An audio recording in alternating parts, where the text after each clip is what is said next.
and what do you do? And did you always know that it's what you wanted to do? Okay, so my name is Rochelle Suey. I am a kindergarten teacher.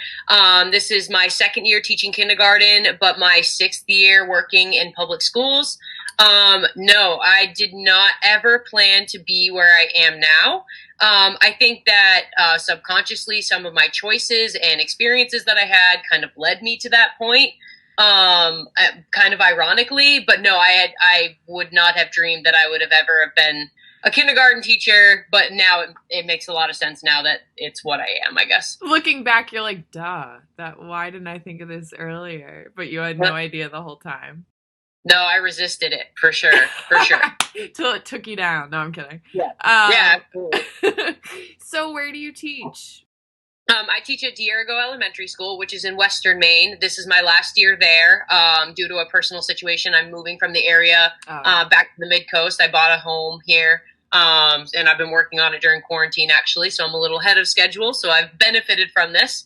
But yes, they've invested in me greatly because I am not a traditional teacher, but I think that comes up in one of your questions. Okay, cool. So what was your road like to becoming a teacher? Clearly, college is required.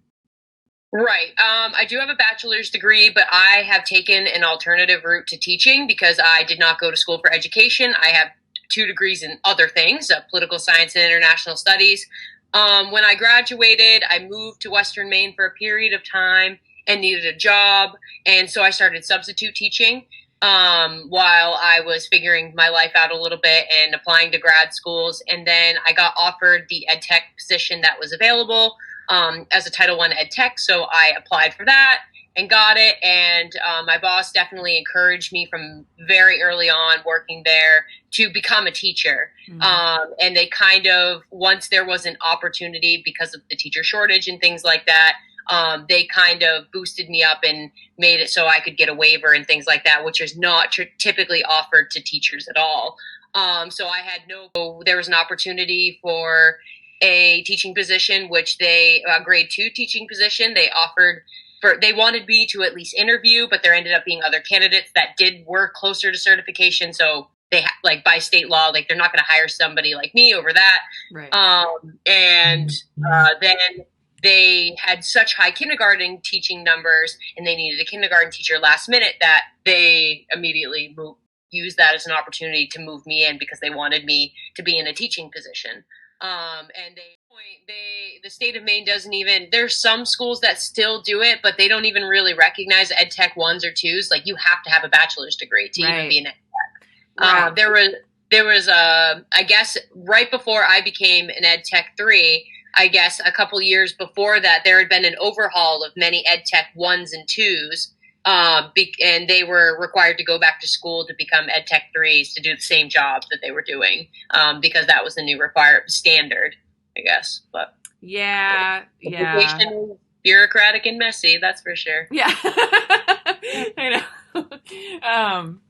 Cool. So that's a really cool path, and I think it isn't traditional because of the competition, but it's amazing that you're there. Now you're in, you know what I mean? Yeah. Now that experience is king in education, and I know so many new teachers, I remember struggling trying to find a job and going in for the interview and seeing, middle-aged people and just knowing they've been teaching for years.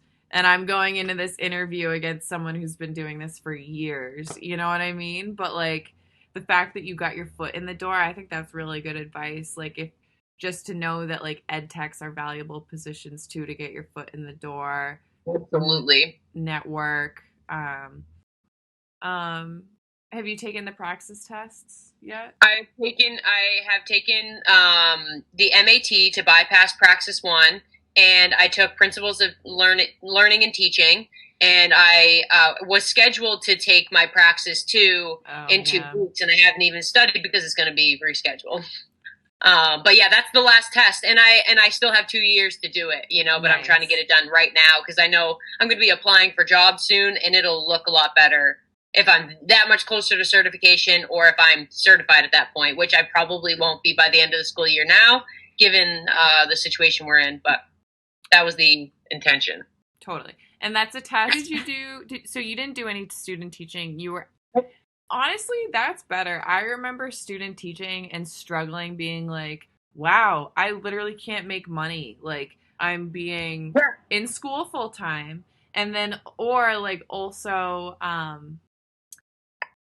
student teaching, being asked to do work for free, pretty much. You know what I mean? Like, and like, there's a lot of, I mean, every teacher is different, but what I find with student teaching, like the requirements that they have, like full written lesson plans, like, do you really think that I write out complete, detailed, full lesson plans for every single subject that I teach as an elementary school teacher? Like, no, there, I have somewhat a scripted curriculum. Yes, like I have to abide by certain things, but I don't need to write it out in a script. Full, yeah. Right. And they make the things that they absolutely make them do that a normal teacher, once they got into routine, wouldn't do, or you would trust their professionalism, like, is unrealistic for sure. And yeah, that was another thing. Like, when I thought that I would have to go back to school potentially, like that would have been my other option if I hadn't have gotten a waiver, that I would have had to do student teaching somehow. And that was an impossibility. Like, no, I can't. I already graduated. I'm not going back for another bachelor's in education, no less, and working for free. Like, that's impossible for me. It was impossible for me too, because I did it post grad. I did it as like a all in one, get your master's, get certified as a teacher thing. Yeah. Wow, that sounds stressful. Yeah, so I expanded it over 2 years, took out some more debt. But I couldn't not make money to pay for gas to get to class, and you know what I mean? Right. Like, you still have to buy. I gotta live. Like, you have to live. You have to eat. I'm not at home with mom and dad. You know, like I'm not in a dorm. You know. I guess our point would probably be, if you know you want to be a teacher, like, get on it, or figure out a way to get experience while getting paid. Yeah, absolutely.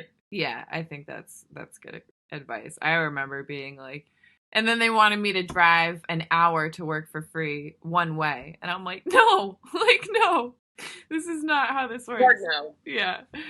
Anyways, enough of me ranting. I love my job. So what are my questions? I mean, it's pretty self-explanatory what hours you work as a teacher. Do you want to add anything? Cool. Yes, actually, because it was part of my cons. I'm not sure what it's like at the older levels. I have taught a high school class, like singular, and I've worked with high school students. But as an elementary school teacher, in order for you to be good at your job, you have to put in an expendable amount, like a considerable amount of hours. I do before school. I'm in there at 6 a.m. I do try to leave earlier, but last year, it was my first year, but like, last year, there was only 3 Sundays I didn't go into the school building all year, and including vacations. This year, I mean, I have had to let things go, and I've taken a lot of advice, but every single one of my kindergarten team, and they have over 15 years experience. Every single one of them has over 15 years experience, except for myself, and they're in there as well. So it has nothing to do with my experience and being inefficient. It's just the job, you know, and like, I had to learn to let things go. And do more things for myself. And yeah, obviously I've got a little bit more time efficient because there's a big learning curve, or I've made a lot of materials and things like that. But yeah, it's a considerable amount of time in an active classroom. What do you mean by let things go? Can you elaborate on that? Yeah, you might not be able to do that extra little thing that might have made like a lesson extremely special or over the top or perfect. You know, you might want to like dress up one day to go with your lesson to make the kids laugh or whatever, or like you want to do this special little activity, but you'll have to buy this, and this, and because you want to have the buy-in from your students. And at their age, like, you need to keep their attention. Oh, yeah.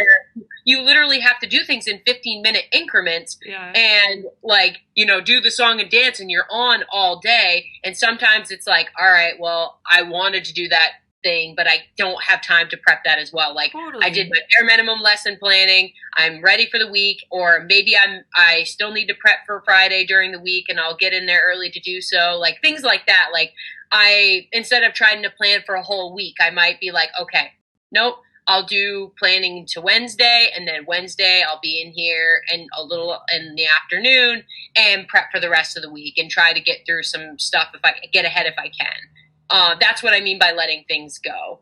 Not feeling like, oh, I'm fully prepared for this week. Not like, and then, your dream lesson. Because it's a dream. It's not the reality. Yeah. I feel the same way about teaching older students too. It's just the reality of teaching, because you have to wear so many hats, and like yes, you do. You have to I'm a social worker. Yeah, I'm a teacher. I'm a mom a lot of the time. Like they call me it, and I feel like it. Like seriously, like you have to be so many people. You have to be their phys ed teacher sometimes. You got to be like yeah. It's a lot. You have to think on your toes too. Like you have to be ready to trash the plan when you're like, this isn't working. Yep.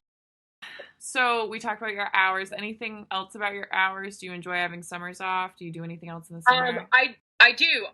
I am somebody that values personal time in their life, and I don't want to be that kind of person that feels like they have to work in order to maybe later on do the things that I want to do in my personal time, my free time. So I maximize the crap out of my summers and vacations. For sure, I live for them. Like I want to do things now. I don't want to anticipate that I'm going to have time later, because I'm here now.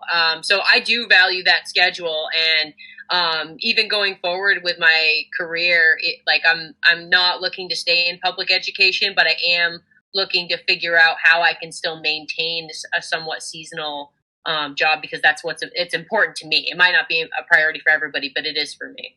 Yeah, totally. Are you looking to go into private education or just a different field entirely?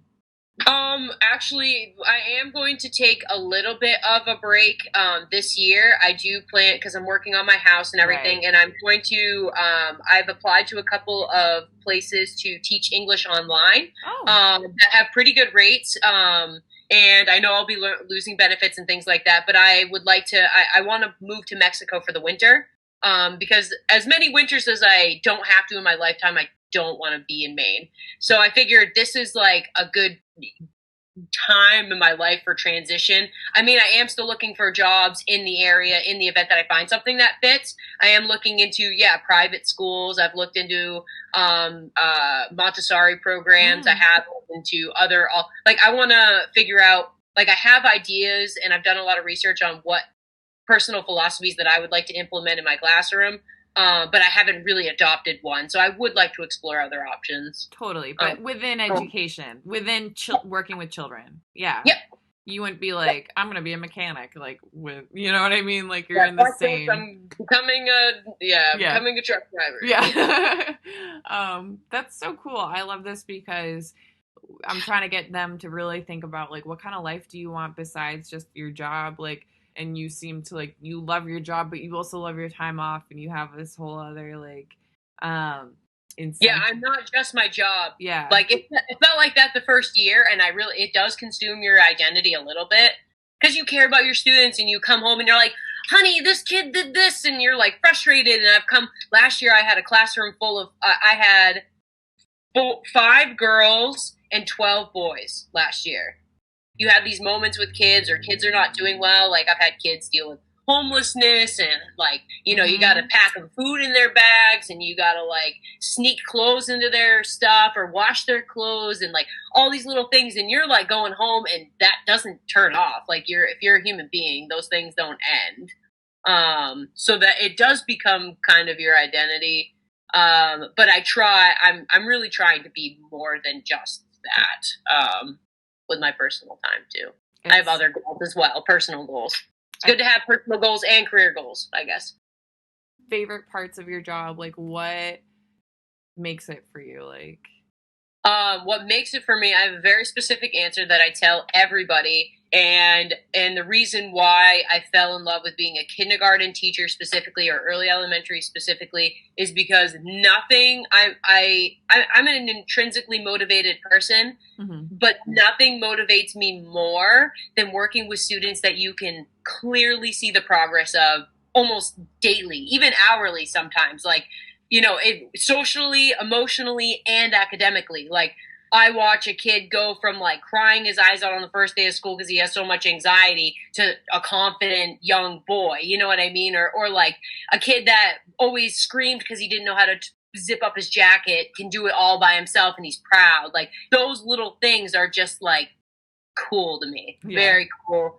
And that's just like I mentioned, things that were all not academic, but like, and academically, it's crazy.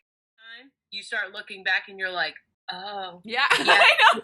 that kid didn't even know how to write his name. He didn't even know his name. Like, and now he can like write his name, like his mom. He can write mom. Like. Advice would you give to someone who's like, I want to teach kindergarten or elementary? If my advice to you is to be student centered. It's not about you and your teaching and your well prepared lesson plan. It's about them.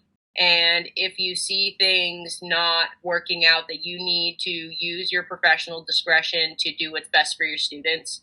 Yeah, because I think that school and with heavy curriculum is specifically designed and stressful for 5-6-year-olds.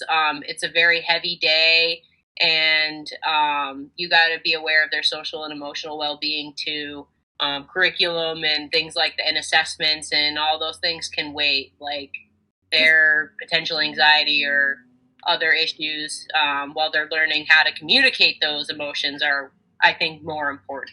So there, couple of weeks of school, always the kids, you can tell, are just exhausted, or their parents will report that they're having emotional problems at home, or they just pass right out, and because it's hard, it's overstimulating all day, and transition.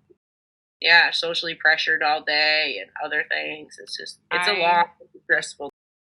At the moment, I then just sit there and think for a second, like, okay, well, if I talk to mom, I wonder what like they've been doing after school, and it always checks out. Like, I check in with a parent, like, hey, your student was having a difficult, like, had a couple of tearful moments, and it always checks out like that. Hey, we did a little bit of extra after school this week, or we just started wrestling practice, or whatever. So those things you got to keep in mind. Like, a child isn't just misbehaving just to misbehave. Like, there's always a reason behind behavior, whether you can figure it out or not. You got to start getting better at it if you're going to be a teacher of a kid at that level, because they can't communicate their wants and needs as well.